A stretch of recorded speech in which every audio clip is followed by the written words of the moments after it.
Hello students, in the last lecture we have discussed about the first year group of elements. Again in the physical properties we have discussed in the last lecture.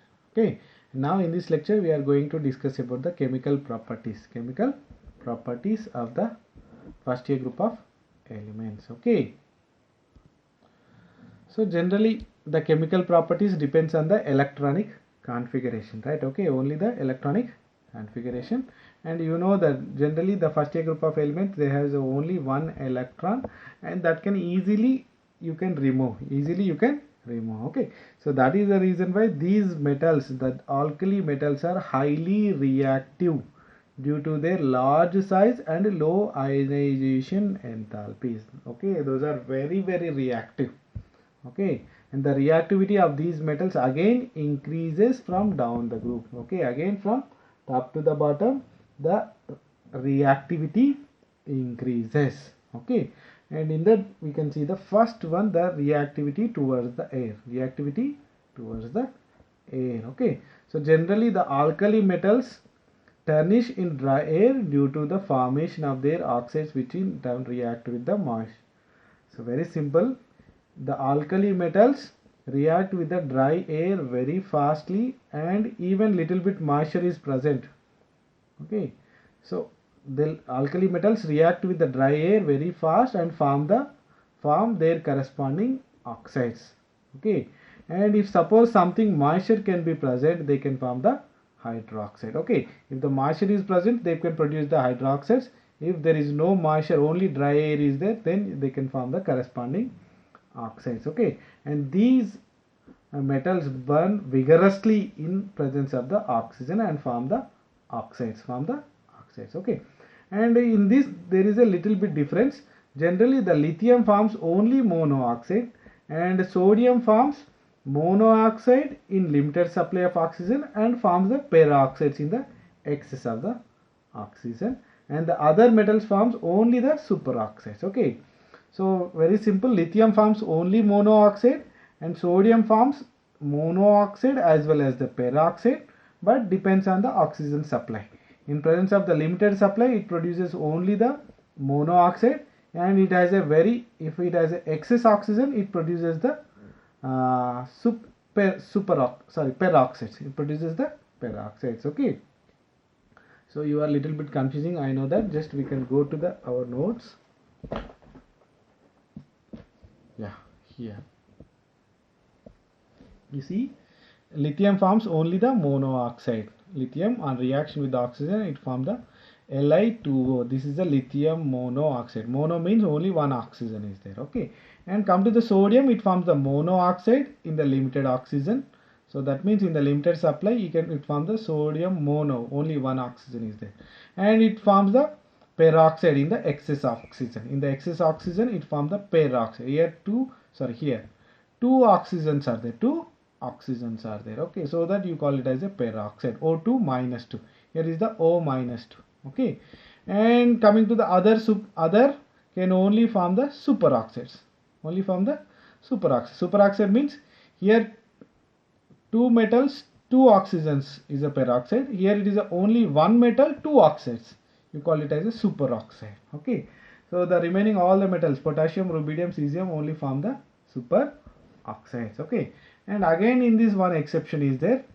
In all the metals, only lithium reacts with the nitrogen in the air. Okay, because why I'm telling is that in the air obviously it contains many different gases, and you know that 70% of nitrogen can be present. Okay, so that means when the lithium burn in the air, there is a possibility of the reaction with the nitrogen. But coming to the others, sodium, potassium, rubidium, cesium, they cannot react with the nitrogen. Okay, it can only react with the nitrogen and form the lithium nitrate. Okay, so because of high reactivity with the air, generally these metals, because of the high reactivity in the air, these metals store in the kerosene. Okay, what I said, generally these metals has a very high reactivity with the air, so that is the reason why they cannot keep in the outside. So they will store very carefully in the kerosene. Okay, And the next one is the reactivity with the hydrogen, right? So when the metals react with the hydrogen, they form the metal hydrides. Metal hydrides, you call it as a hydride. Okay, so why we are calling hydride is that in the metal hydride, metal will be in the positive state, hydrogen in the negative state. It is a anion, so that if it is a H minus, you have to call it as a hydride ion. Okay, so that when the metals, first group of elements react with the hydrogen, they will form the metal hydrides. So generally the 2 moles of metal react with the hydrogen at very high temperatures, it forms the metal hydrides. And these metal hydrides are ionic in nature. Ionic in nature. Okay. And the reactivity, again, the lithium has a high reactivity than the sodium, than the potassium, than the rubidium, than the cesium. Okay. Generally, from top to the bottom, the reactivity increases, but here it is a reverse in the reaction with the hydrogen. Generally, what will happen? Top to bottom, from lithium to cesium, the reactivity increases, but here it is a different. Okay, here it is decreases. Okay, so right.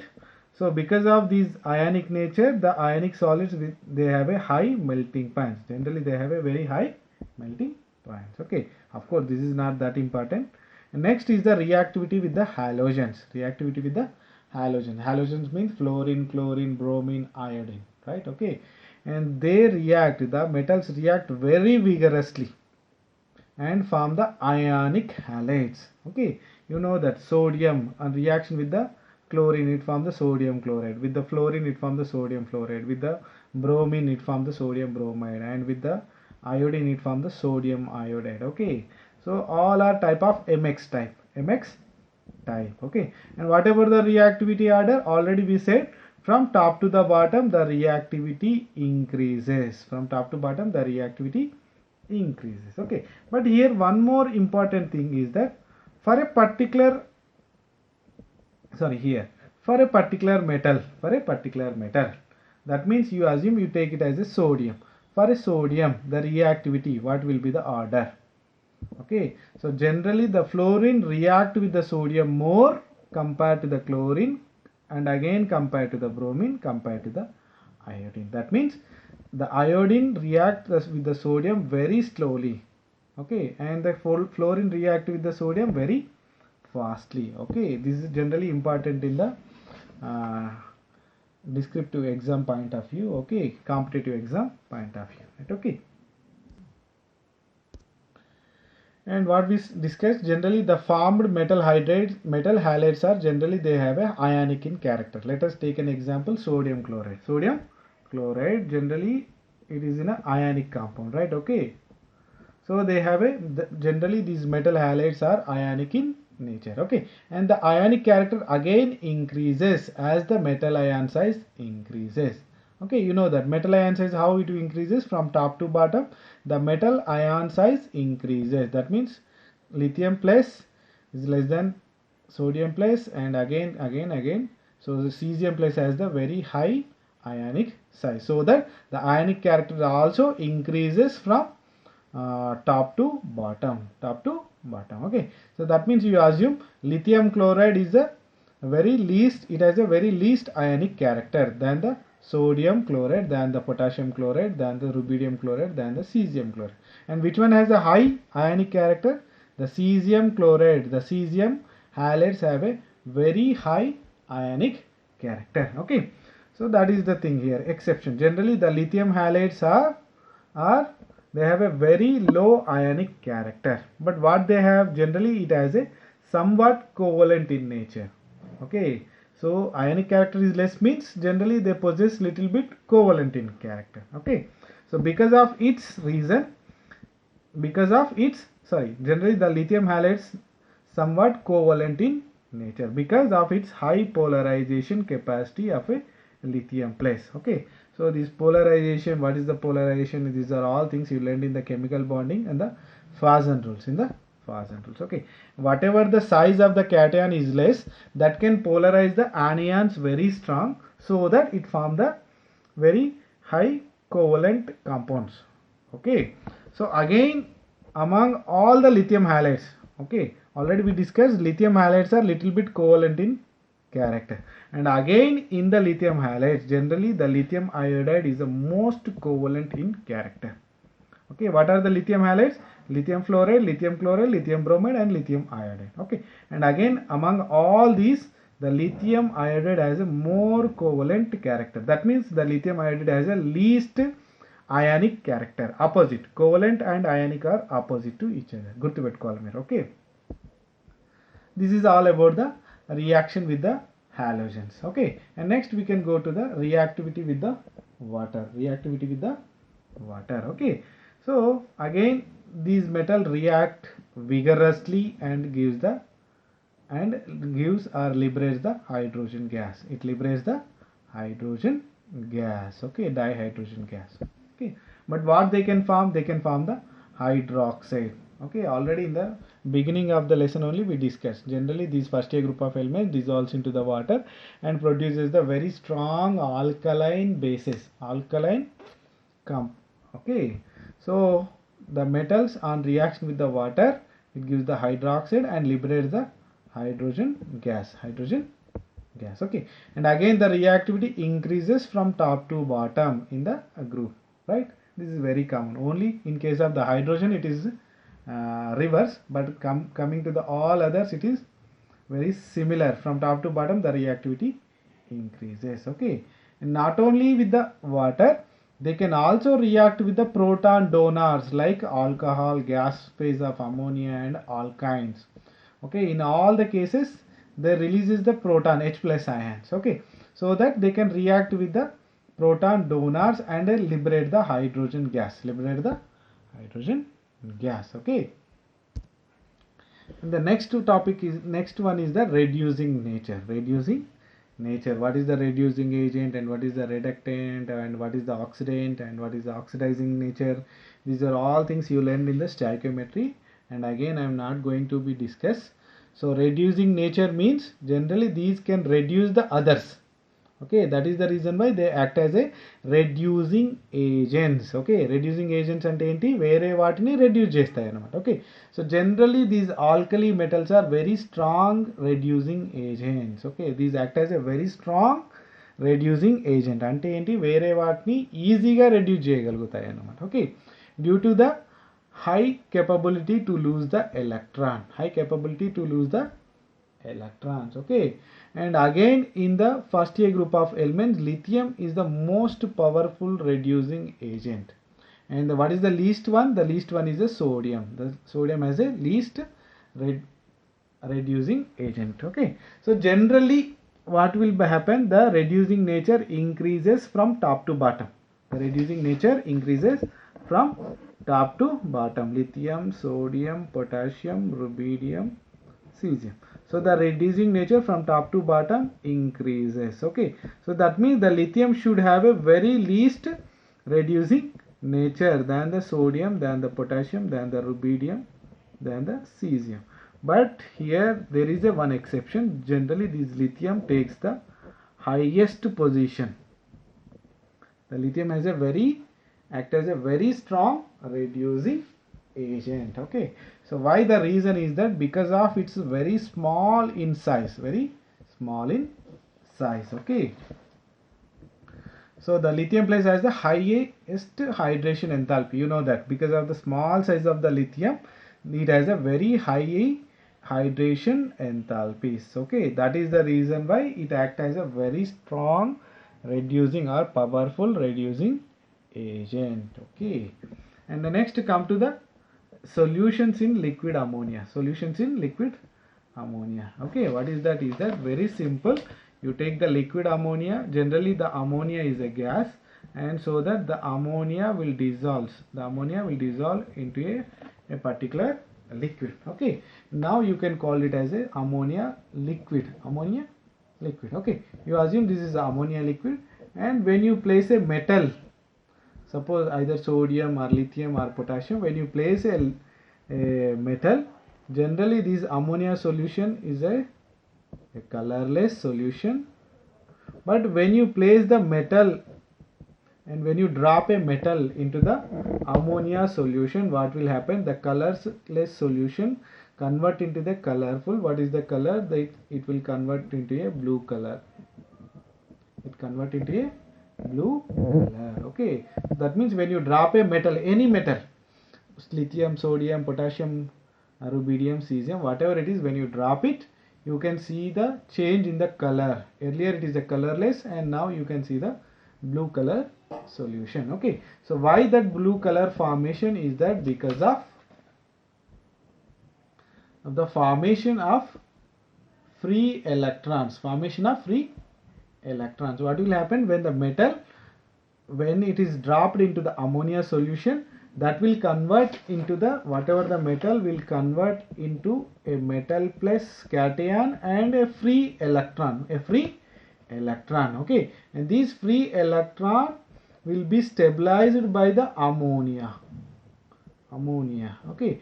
Similarly, this metal ion also, the cation also stabilized with the ammonia. Okay, so now this metal is stabilized and electron is also stabilized, and here you have a very free electron, and this free electron is the reason for the formation of the blue color. Okay, so the above solution, deep blue color in the solution. The coloration is due to the absorption of the energy in the visible region by the electron ammoniated. You call it as this as the electron ammoniated, and these electron absorb the energy from the visible region. Okay, and that is the reason why you can see the color of the solution becomes a deep blue in color. Okay, and not only the color, the corresponding solution also conducting in nature. Conducting in nature means it passes the electricity. So why it is passing the electricity is that because it has a free electrons. What are the free electron? Here it is the free electron is there, right? Okay, and these free electrons are responsible for the carrying of electricity, so that this solution passes and it has a conducting capacity. It has a conducting in nature. Okay, and not only that, these solutions are paramagnetic in nature. You know that whatever that the unpaired of electron shows the paramagnetic character. Okay, so that they have a paramagnetic in nature. Okay, and suppose when you keep that solution, okay, so what I said, when you place a metal into the liquid ammonia, you can see a deep blue color solution. The color here, it is a colorless, that will convert into the deep blue color solution. Okay, and when you keep it for a long time like that means in the standby mode, what will happen? Slowly the deep blue color disappears. And form the bronze color. So why they form a bronze color is that whatever that electrons and M plus, the cation will react with the ammonia and form the metal amide and liberate the hydrogen gas. Okay, and now the metal hydrides are in the bronze in color. Okay, and not only the standby position, even if you heat that one, so మీరు అంతే wait చేయలేదు అనుకోండి, you heat that one. Simply when you heat it, the deep blue color disappears and form the bronze color. Again the same reactions. Okay, and next we can go to the uses of this. Okay, so what are the uses? Generally the lithium, first we can go to the lithium. It forms some kind of alloys. Okay, alloys, you know that bronze, brass. Okay, these are all alloys అంటే ఏంటి? More than one metal combine అయ్యి ఒక particular మెటల్ని form చేస్తాయి అన్నమాట. Okay, those you call it as alloys. Okay, so here generally the lithium combine with the lead and form an alloy, and that alloy useful in the white metal bearings for motor engines. Okay, so దేంట్లో use చేస్తారు? they'll use a white metal bearings in the white metal bearings, and those are useful in the motor engines. Okay, and the next one is the lithium also form an alloy with the aluminum, and these are useful in the aircraft parts. Okay, and again the lithium, these alloys are used in the thermonuclear reactions. Okay, and again those are used to make electrochemical cells. Okay, next come to the sodium. Again the sodium also form an ally with the lead, and that you call it as a tetraethyl lead, and that is useful in the used as a anti-knocking agent in the petrol. Okay, so generally nowadays no one is using. Earlier they used this one, the tetraethyl lead. Okay, tetraethyl lead అనేది petrol లో mix చేసేవాళ్ళు అన్నమాట, because it stops the knocking, more vibrations of the engine. Okay, so that they call it as an anti-knocking agent. Okay, and next is that the sodium liquid metal, they use it as a coolant in the fast breeder nuclear reactions. Okay, you know that the nuclear reactions are very very fast and they release a very large amount of the heat. Okay, so that they use the sodium metal, they use it as a coolant in the fast breeder nuclear reactions. Okay, next come to the potassium. So the potassium, you know that it plays a vital role in the biological systems. Okay, the potassium sodium both can play a vital role in the biological system, sodium potassium pump. Okay, and not only that, the potassium chloride, they use it as a fertilizer, and potassium hydroxide simply they will use in the manufacture of the soft soaps, and the KOH is again a good absorbent of carbon dioxide. Okay, ఎక్కడైనా మీకు carbon dioxide ఉంది అనుకోండి, దాన్ని తీసేయాలనుకుంటే then you keep the potassium hydroxide and it absorbs a good amount of carbon dioxide. Okay, and cesium, already we have discussed, generally the cesium used in the photoelectric cells because of the photoelectric effect. Okay, so this is all about the chemical properties and uses of the first year group of elements. Okay, and in the next lecture we are going to see the general characteristics of some of their compounds. Okay.